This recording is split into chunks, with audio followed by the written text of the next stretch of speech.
day 29 of my daily challenge, which is to train and learn every day.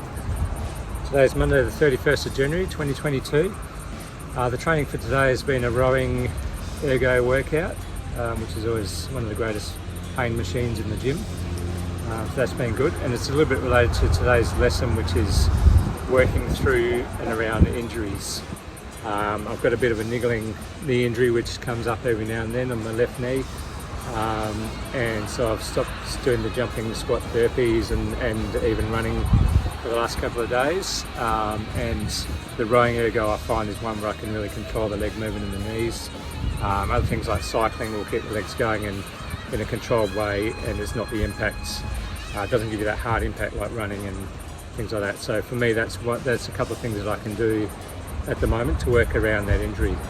I found out the hard way over many years, especially at the tactical response group, of the pros and cons of working through injuries and just ignoring them and just keep hammering them. So I remember I cracked a rib in the early years boxing with one of the big guys who got me with a good shot, and then I carry on working through like most people there do, and ramming doors on jobs and twisting and using the rib.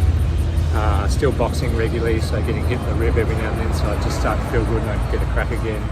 And led to about 2 years of working with a cracked rib and having slowed the breathing down and slows down what you can do and any gains that you can get. So in my wiser years now, when I get those niggling injuries, whether it's a cracked rib, a niggling knee injury, a sore shoulder, whatever it is, I now look for the things that I can do that are going to give that injury a rest. So with the knee, like I say, the cycling, if it gets quite bad, then I can go to swimming and things like that, or start using the shoulders and upper body.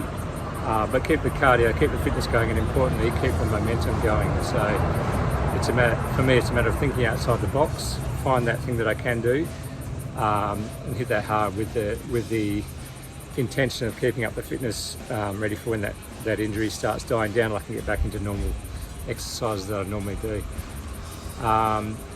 Talk about more serious injuries. So I had, in my last couple of years at TRG, I had a good seriously broken ankle. So I twisted my foot underneath the leg, and it offset the angle from the rest of the bones. So I had to be screws put in and plates put in to realign the ankle to the leg and things like that.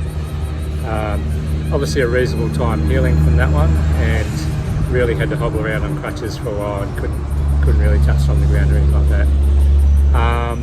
How I did it wasn't actually fighting bikies or jumping out of helicopters or anything like that. It was on a kid's swing, would you believe, with my own kids pushing me on the swing, and I went to get up and got the foot caught and twisted underneath the swing and fully wrenched around and broke the ankle. So I don't tell that story too often. I normally tell the story about the 12 bikies I was wrestling and really wrenched the ankle.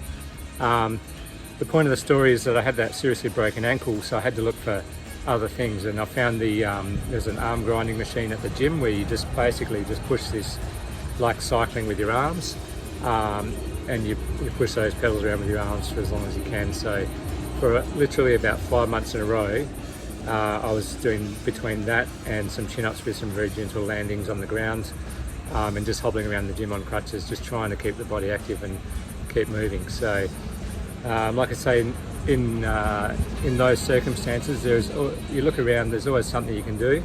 I'm not saying go against the experts. There's always surgeons, doctors, physios, whatever, that are going to be able to give you exercises as well, which are quite technical. But if you're looking for ways to work around any injury that you may have at the moment, have a look around the gym, have a look around the home, have a look at what you may be able to do. You might be able to do soft sand running if you're getting sore knees, or you might jump in the water and do something like that.